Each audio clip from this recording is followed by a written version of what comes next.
C'est avec joie que nous nous retrouvons ce 3 juin 2025 autour du texte de l'Évangile selon Saint Jean, chapitre 17, les versets 1 à 19.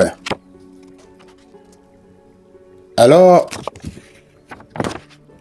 2 points vont être développés dans cette prière sacerdotale de Jésus, entendu que les versets 20 à 26 ont été médités le dimanche dernier. Les 2 points à développer pour ce texte d'aujourd'hui. Premier point, Jésus prie pour lui-même, les versets 1 à 5. Deuxième point, Jésus prie pour ses disciples, les versets 6 à 19. Premier point, Jésus prie pour lui-même. Père, l'heure est venue. Glorifie ton Fils pour que ton Fils te glorifie. La gloire est le thème principal de cette prière, et cette prière est appelée sacerdotale parce qu'en la prononçant, Jésus fait acte de souverain sacrificateur.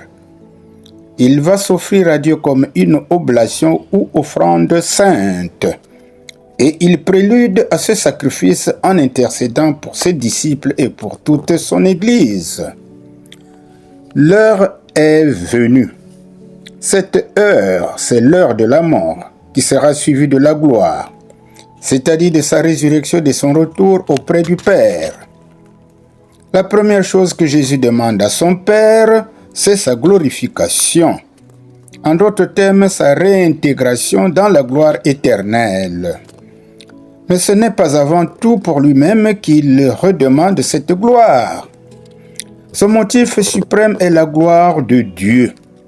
C'est pourquoi il se hâte d'ajouter « afin que ton Fils te glorifie ». Ainsi la gloire du Fils contribue à la gloire du Père. Dans nos prières, nos demandes doivent avant tout être axées à la gloire de Dieu le Père, comme Jésus nous en donne l'exemple ici.